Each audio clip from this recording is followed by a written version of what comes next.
It's been described as a game changer for New Zealanders. Dr. Lance O'Sullivan has revealed plans to launch 200 mobile drive-through medical clinics across New Zealand by 2021. He could have sat in Parliament for years and years and not even achieved this, but he's doing this outside of the place. Joining us now, AUT Māori entrepreneur in residence, founder of the Aimoko Foundation, Dr. Lance O'Sullivan. Kia ora, morena, good morning. Kia ora, Dunk. Nice to see you. Got your jacket on because it's cold outside? Apparently there's a wintry blast coming. Is it warm outside? No, it's not too bad today. Okay. It's pretty mild. Hey, how does this work? You drive through clinics, and why? Why are you doing it?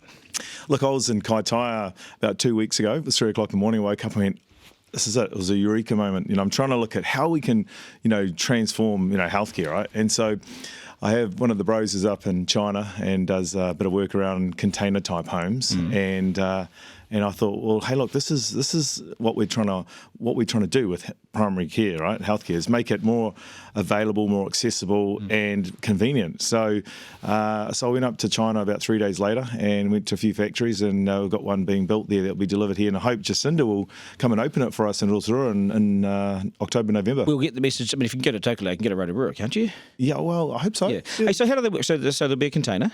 Yeah, so it actually looks like a house. It's 40-foot long container that's got 2 rooms and 2 windows that drive-through windows. Yes. And then a clinic room where you can see a nurse or a doctor or a healthcare assistant if you need to. So you can actually go in if you need to. And they'll be located in supermarket car parks like Pack and Save. Perfect. So you're taking it to where the people are. Yeah, exactly. Yeah, that means they can't miss it. So you can go to get your groceries and go through and to see the do a drive-through and then and pick up your script on your way out. Do I have to hop out of the car to get seen? So you don't have to always, but if you do need to, there's a capability to do that, so you can go in and see someone. But the idea of the drive-through is not to create a lazy population of people. Yes. It's to guarantee that you could get healthcare as fast as you can get a Happy Meal. So you should get your I'll have fries with the blood pressure check? Well, you can do it. You put your arm out and you get it through the window. But if you're in Auckland, your blood pressure's going to be high if you're in the car. Yeah. That's. I think everyone should just probably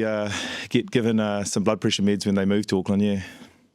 So in terms of where these will go, will you have 200 containers, or we just have... Yeah, so we've already put an order in for our first one, and the viewers in the next 2 months will be going back up there to China to look at getting another order of, put in for next year. And the idea is that to have a network of mobile clinics around. So you won't have 200, but you'll have them at 200 locations? Yes. 200 containers. 200 containers? Yep. Brilliant. Across New Zealand. And what's the cost of it? Well, it's going to be cheaper, it's going to be easier, and it's going to be provide a higher quality care than what currently it would cost to set up. So who funds it? I mean, who's behind it? Just me. You put your own money into it? Yeah. There's no funding from the health ministry? No, not at all. I've got a few partners that I'm working with, but essentially... You sugar daddies? Let's just say they're probably low profile glycemic index sugar, yeah. But look, this is just about doing something new. We have to, look at what can complement, other models I'm looking at, which is like digital health and virtual health care. So these two things coupled together is going to be a game changer. And you have them in places like, you have 200 locations. You almost won't be able to miss them. Well, the first one I hope is in the car park at Kmart, which is open till midnight, which will be the hours of this clinic. Well, there's a Kmart opening at 24/7 in Mount Wellington shortly. That'll be the next one. Can the CEO of Kmart contact me? That'd be really good. Yeah, they can, but they're probably more likely to contact you than me. So, yeah, they'll be coming your way. Would you do a 24/7? That's my aspiration eventually. Yeah. Oh. Yeah, because you get truckies and all sorts of things. Yeah. Have you been through the done your due diligence on the consent and compliance and health and safety and all that sort of stuff? God, it seems a bit fraught with danger. Mark, come on, that's no. I mean, the reality is, I'll need to take a plumber and electrician up to China before we do the wall, the ceiling, the pre-lining, to have an inspection to meet compliance. After that, everything else is. It's self-contained. It has its own power system, own fresh and wastewater system. Do you need us to work on permission in the car parks for you? Countdowns and the food towns. Well, look, my approach is always to ask for forgiveness and beg for permission. So, once New Zealanders find this is an amazing way to access healthcare, and the outcomes are so much more improved, then we can tackle some of those nuances that might get in the way of sticky things called rules. Okay, so there's some things to do first. You need how many car parks at each place? Because car parks are in demand. Three car parks. Car parks. Yeah. I mean, hey, look, no doubt I'll have the CEOs of Far North Foodstuffs, North Island, and Progressive Enterprise, and Kmart sort of banging down my door because some of these places have pharmacies. They've got pharmacies in their supermarkets. Well, now, right? you might be, yes, but you could be competition. No, you won't. No, we'll be offering them opportunity to have prescriptions generated in their car park. Oh, brilliant! I mean, they can't say no. Well, I hope not.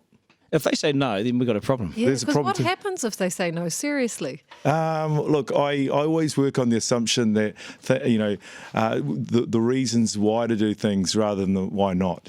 So I think this. I'm putting a bit of a taking a bit of a risk and taking a bit of a gamble here, but I think it's worth it. Do you want government money if they were to say, "Oh, look, we love this"? Absolutely. I mean, my intention is that these will be set up as general practice clinics, so we'll be receiving government funding, capitated funding, and it's a new way of delivering primary care. Hey, no one's more in touch with the community than you are as GP. Yep.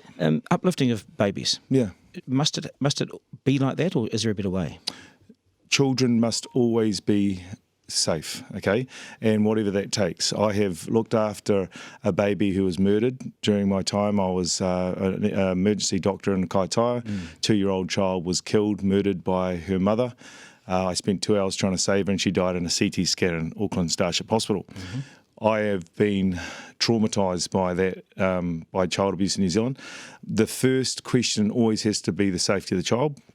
Now, I have got some differing views on the issues that are being discussed this morning around Oranga Tamariki. I think it's a vastly underfunded, under-resourced service. It should have the powers of the police, of the GCSB, of the Ministry of Social Development and Health and Education all rolled into one. Because that's how rotten the industry is right now, isn't it, in terms of child abuse? That's how far-reaching the problem is. You need to be able to, they need 4 times the budget than what they've got at the moment.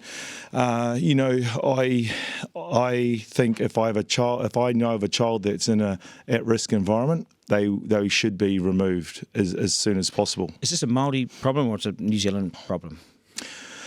Unfortunately, every time I read about a child death, I dread to read further down the article seeing the words whānau or something, or a Māori surname or a Māori name, and I know that's a Māori child. Unfortunately, across the world, Indigenous communities suffer from high rates of social dysfunction that drives things like child abuse. And what is it? It's intergenerational poverty and it is. I mean, it's a huge problem. I mean, it's not simply a matter of changing the face of Oranga Tamariki. This is about having addressing these problems like poverty and education and alcohol and substance abuse. Do you blame the white man? Because I mean, this group today that's marching in Parliament says we don't want a white solution to this anymore. Well, look, that's racist and simplistic. Yeah, look, I mean, one is it's not helpful, right? It's not helpful. Number 2 is when I had this child die in Kaitaia 2 years ago, I would have loved to have had a rally. I would have loved to have had a hui and had all the leading names of Māoridom come along to protest and cry out against the death of another Māori child. Who turned up? No, there was no such thing. And I think I would like to see greater effort put into preventing child deaths than attacking, an agency that really, to be honest, is being set up to fail. Just very quickly before we go, cancer has always been such a hot topic on this program too. We've made it so because we believe as a program that we're getting second, third-rate drugs and third-rate treatment. If you look at some of the facts, say this. Do you have a view on the way we do? Yeah, I had a quick look at National's announcement around its cancer strategy. I think it's waste of time, but so is the government's approach to cancer control.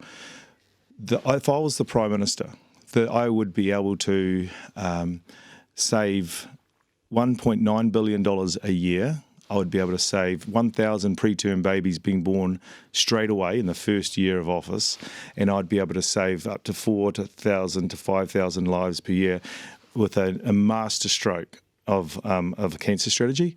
It would be addressing the white elephant in the room, which is banning cigarettes, okay? It would save $1.9 billion in health costs alone. Ban them today. Ban them today. I'm with you on this. This is your most effective cancer strategy of the decade, a century. It is a government that's too gutless to do so. Exactly. And to be honest, it's not just one government. It's successive governments. Yeah, I agree. Yeah. Okay, National Party, Labour Party. Yeah. They just don't have the courage to do what's the right thing. Great place to leave it. Lovely to see you as well, and all the best with your foundation. And we'll catch up shortly. Watch your space. Dr. Lance O'Sullivan, Māori entrepreneur in residence, founder of the iMoko Foundation, and maybe he should be the Prime Minister. Dr. Lance O'Sullivan.